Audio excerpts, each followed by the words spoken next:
Two trains are running in opposite direction. They cross a man standing on a platform in 28 second and 10 second respectively.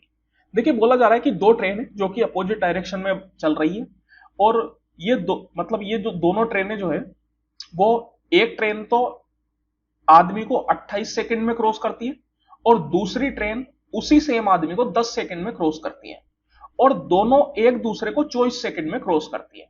तो यहां पे अपन जानते हैं कि जब कभी भी दो ट्रेन एक दूसरे को क्रॉस करती है तो उसको निकालने का जो टाइम का फॉर्मूला होता है वो होता है डिस्टेंस अपॉन स्पीड. स्पीड यहां पे होती है रिलेटिव स्पीड.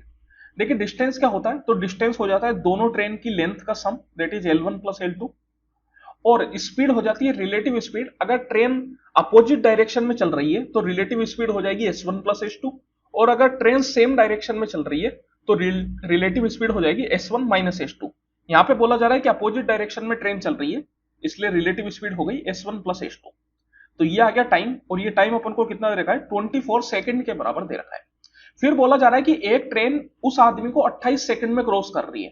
तो ट्रेन आदमी को क्रॉस करने का टाइम निकालने का क्या तरीका होता है, same distance upon speed. Distance यहां पर केवल ट्रेन की लेंथ होती है, क्योंकि आदमी की कोई लेंथ नहीं होगी, उसको आप नेग्लिजिबल मान लीजिए, और आदमी वहां पे खड़ा हुआ है, दैट मीन्स कि आदमी की भी कोई स्पीड नहीं है, तो केवल ट्रेन की स्पीड जिसको अपन ले लेते हैं S1, तो L1 by S1 equal to आ गया 28 सेकेंड. सेम तरीके से दूसरी ट्रेन उस आदमी को 10 सेकेंड में क्रॉस कर रही है, तो यहां पे मैं बोल सकता हूं ट्रेन की लेंथ L2 और ट्रेन की speed S2, this is equal to 10 second. क्योंकि आदमी खड़ा हुआ है तो उसकी कोई स्पीड नहीं होगी. अब आप यहां पे देखिए अपन को निकालना है उन दोनों ट्रेन की स्पीड का रेशियो. तो यहां पे अपन को अगर रेशियो निकालना है, मतलब S1:S2 निकालना है, तो अपन क्या करते हैं, ये L1 और L2 की जो वैल्यू है उसको पहली वाली इक्वेशन में पुट कर देते हैं. तो L1 इक्वल टू हो गया यहां से 28S1, और L2 इक्वल टू यहां से हो गया 10S2.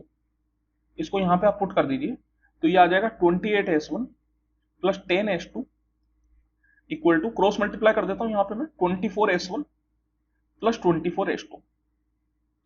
तो यहां पे आप देखिए ये 28S1 माइनस 24S1 करेंगे तो 4S1, और ये 10S2 उधर जाएगा तो 24 माइनस 10 दैट इज 14S2.